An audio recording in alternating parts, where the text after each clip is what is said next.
Adobe Bridge provides a powerful way to not only view other Adobe documents, but to find, display additional information, and even organize them. Let's take a closer look at Adobe Bridge and its capabilities. I'm beginning this video with Illustrator already open on my computer.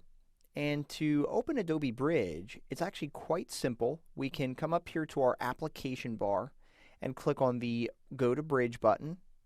Or we could go to the File menu in Illustrator and choose Browse in Bridge. Whichever you prefer, choose one of those options and it's going to immediately jump over to the Bridge application. Now, from here, I'm going to go ahead and navigate to my desktop. Now, you'll notice in the upper left-hand corner, we have a Favorites tab, which shows you favorite locations on your computer, such as your Home folder, your Desktop, your Documents folder, Pictures folder. But you can also navigate by the Folders tab as well, and this allows you to simply navigate through the directory structure on your computer to find your files.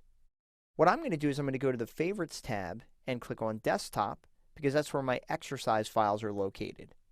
And I'm going to open that folder by double-clicking on this folder in the Content area, and then double-clicking on Chapter 3. As you can see, in this particular folder, I have only a couple of files in which to view. But the more files you have in here, they're all going to show up in this particular window.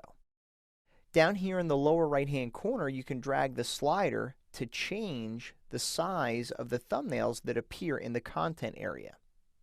In addition, up here you have what's called your path bar, which shows you the current location that you're viewing on your computer. Now, if I click on one of these files, such as the LBV business card.ait file, you can see that I also get a preview in the preview panel. And in addition, it shows me additional metadata down here in the lower right-hand corner. Now, you'll notice even more information appear when you click on a photo, and that'll show you camera information and other information as well. In addition, in the folder that you're viewing, you can filter by file type. So in my particular folder, you can see that I'm able to filter by PDF documents. So if I click on that, it's only going to show me the PDF files. I'll turn that back off. And I can filter by Illustrator document as well. I'll turn that off as well. You can also filter by keywords, which we have none in this example. But over here in the metadata panel, if you click on a file, you can add keywords down here in the IPTC core section.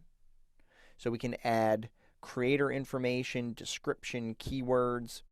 And as you drag down even further, you'll also see the swatches that are available in this particular document.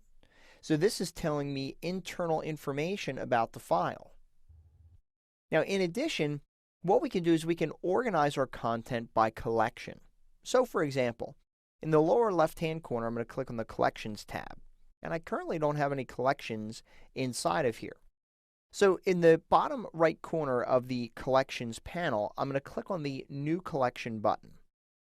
And I'm just going to call this the LBV collection. Now, collections are really interesting because they're virtual collections. What I can do is I can collect files from multiple different locations, but see them in one area in this collection area. So what I'm going to do is I'm going to hit the left arrow here to go back to the previous view. And I think I'm going to grab the LBV business card.ait file. And I'm going to drag it and drop it onto this collection. You can see I now have one document in that collection.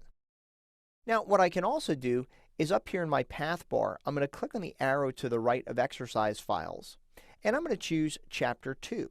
And that's going to show me the content that I have available in Chapter 2. So what I'm going to do, let's go ahead and drag the Pluralist01 AI file. I'm going to add that to my collection. And let's go ahead and add the Artboards02 file to that collection as well. So I've basically added files from two separate locations. Now we can definitely do more than that as well. But if I click on this LBV collection, it's going to display the contents of the collection in my content window. And if I click on one of these files, I still can display the information that I want to see, And if I have an item in here that I don't want to include in this collection, I can always click on the button up here in the upper right to remove this from the collection. Some of the other great things we can do, we have a couple of workspaces that help us to work with our files in different ways. So for example, I can navigate to my desktop, and let's go ahead and go to the Chapter 2 folder this time. And I'm going to click on the Film Strip workspace. And what this does is reconfigures my panels to show me the content in the bottom of my workspace. But if I click on one of these, it shows me a larger version in the preview. This is also demonstrating that in the preview pane, I can navigate from one artboard to the next inside of this window. So I can see all of my different artboards if I choose to. And you'll notice I can actually click on this artboard and get a larger view. I can actually drag around to get a higher resolution view of this logo. And if I just go ahead and click again, it'll make that loop disappear. We also have a metadata workspace that's basically showing me my individual files and all the metadata associated with it. And we also have a keywords workspace that allows me to display all the keywords associated with this as well.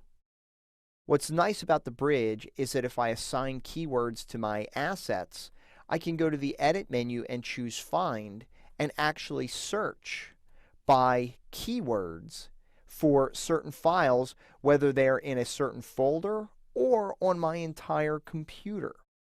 One note I'd like to make about this is that if you're searching on your computer, you should have pretty good performance, but if you search on a server volume, you may want to think twice because depending on your bandwidth and your network speed, it could take a while to perform that search.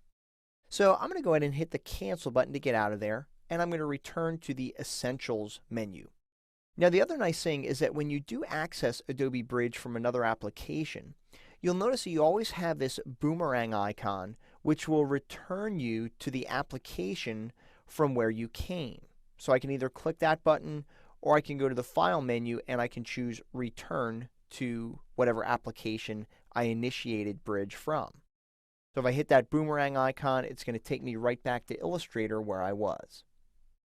As you can see, when it comes to organizing and viewing documents, there's no better place to do it than Bridge.